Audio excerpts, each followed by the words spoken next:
রহিম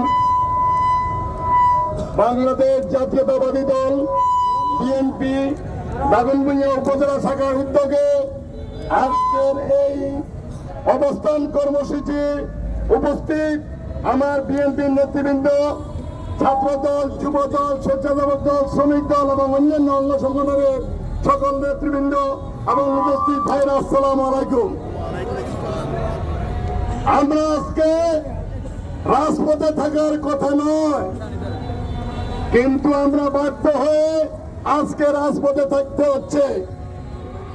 তার কারণ যারা এই ছাত্র আন্দোলনে যে আমার নিরীহ ভাইদেরকে হত্যা করেছে, আমার ভাইয়েরা কেউ মারা গেছে, কেউ হসপিটালে কাটাচ্ছে, কিন্তু সেই খুনিরা এখনো বাইরে।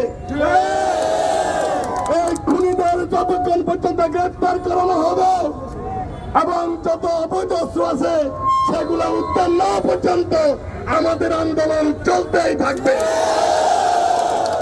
যদি কেউ মনে করেন যদি আপনারা যে অন্যায় অবিচার করেছেন সেই বিচার হবে না, তাহলে সবাই বোকার সরকার রাজ্যে বাস করছে। আমরা প্রশাসনের দিকে সরকারের কাছে এর উপযুক্ত বিচার চাই। যদি প্রশাসন এবং এই সরকারের কাছে আমরা উপযুক্ত না পাই, বিচার না পাই, তাহলে আমরা এই ছাত্র জনতা সবাই এক হয়ে এই খুনিদের বিচার এই বাংলার মাটিতে করবই। আজকে যে শেখ হাসিনা পতন হয়েছে তার প্রেতাত্মারা কিন্তু এখনো দেশ ছাড়ে নাই। যারা যারা অন্যায় করেছেন তাদেরকে হুঁশিয়ার করে দিতে চাই। আমার যেসব বিএনপি নেতা অন্যান্য সংগঠনের নেতাকে হাত করে আপনারা এলাকায় আবার পাশে রাজত্ব করবেন চিন্তা করছেন, সে আশা ভুলে যান।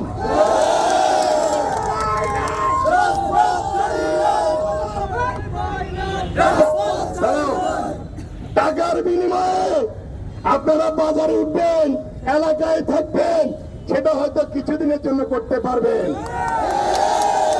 কিন্তু যে প্রতিশোধের আগুন আমার কর্মীদের গায়ে লেগে আছে সেটা কি নিরসন করতে পারবেন?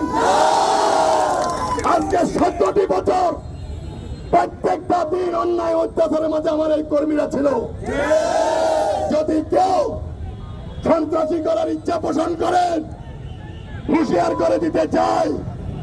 আমার নেতা তারেক রহমান, আমার নেত্রী খালেদা জিয়া বলেছে ধৈর্য ধারণ করার জন্য। নেতার নির্দেশের কারণে আমরা ধৈর্য ধরে আছি, কিন্তু যে জ্বালা যন্ত্রণা বুকে নিয়ে আছি সেই জ্বালা বুঝবার মতো নয়। আজকে আমাদের বিএনপির অনেক নেতা কর্মী আছে যারা আওয়ামী লীগের দালালি করেছিল, তখনও দাগনভূঞাতে তারা মিছিল করেছে, এখনো করে। দালালদের জায়গা বিএনপিতে আর হবে না। সকল ব্যবসায়ীদেরকে বলছি আমাদের নির্দেশ কোন চাঁদা দেওয়া যাবে না। যদি কেউ চাঁদা দেন সেই চাঁদাবাজকে ধরবো, সেই দোকানে বন্ধ হবে।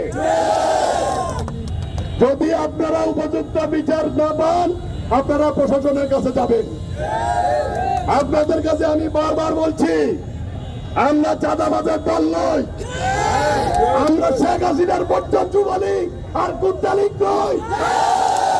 আমরা তারেক জিয়ার আদর্শের সৈনিক, আমরা খালেদা জিয়ার আদর্শের সৈনিক, আমরা মরহুম রাষ্ট্রপতি জিয়াউর রহমানের আদর্শের সৈনিক।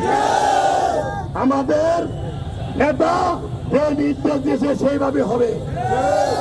আপনাদের কাছে অনুরোধ থাকবে, আপনারা সবাই সুষ্ঠু মনোযোগ সহকারে ব্যবসা বাণিজ্য করবেন এবং সবাই ভালোভাবে থাকবেন এবং দোকানদারি করবেন নির্ভয়ে। সবাইকে ধন্যবাদ জানিয়ে আসসালামু আলাইকুম।